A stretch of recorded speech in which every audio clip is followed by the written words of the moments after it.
কেমন আছেন সবাই? আশা করি সবাই ভালো আছেন। আজকে আমার যে রান্না করে আন্টি আন্টি আজকে আমাকে হলুদ আনতে বলছিল। তো হলুদের দোকানে গিয়ে দেখি হলুদ মরিচের গুঁড়া তো সবাই জানেন স্বাভাবিক অনেক দাম, ঠিক আছে, সবসময় 400-500 টাকা থাকে। তো আজকে গিয়ে দেখি ডাবল দাম, ঠিক আছে।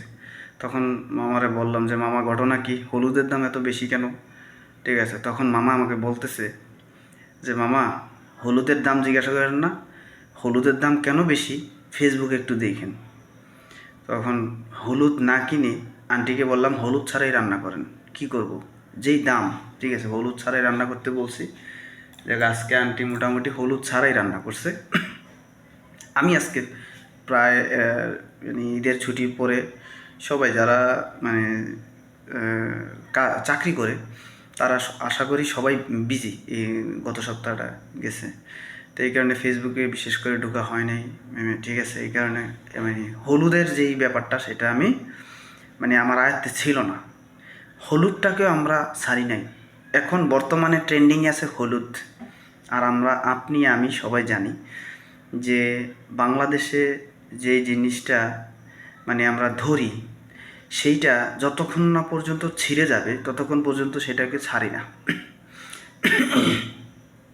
ব্যবসায়ীদের মোটামুটি এক মানে কিছুদিন আগে মানে ঈদের সময় লিচুর একটা গান ছিল তাণ্ডব মুভির, তাণ্ডব সিনেমায় শাকিব খানের একটা মুভি তাণ্ডব, এই বছর ঈদে মনে হয়েছে, লিচুর একটা গান হয়েছিল। ওই গানের যন্ত্রণায় লিচুর দাম বাড়তি চলছে, ঠিক আছে। এখন হলুদ নিয়ে একটা ভিডিও বানাচ্ছে মানুষ, এই কারণে হলুদের দামও বাড়ছে।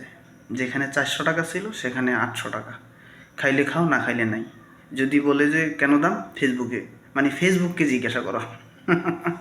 মানে আমরা হলুদটাকেও ছাড়লাম না।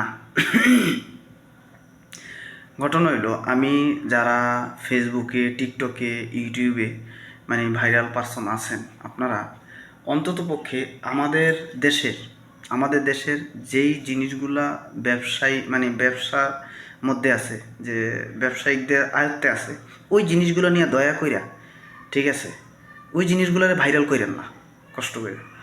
নাইলে যেটার দাম 1 টাকা আছে সেটার দাম হবে 1000 টাকা, সেটা স্বাভাবিক, ঠিক আছে। আমরা বাংলাদেশের ব্যবসায়ীরা এত বড়, মানে কি বলবো, খারাপ বলবো না ভালো জানি না, এত বড় সুবিধাবাদী যে আমরা গত বছর কুমিল্লা, ফেনী, নোয়াখালীর যেই ব্রাহ্মণবাড়িয়ার যেই বন্যা হয়েছিল ওই সময় মুড়ির দাম বাড়াই দিছিল, শুকনা যে খাবারগুলো ওইগুলোর দাম বাড়াই দিছিল, কারণ বিক্রি হচ্ছে বেশি।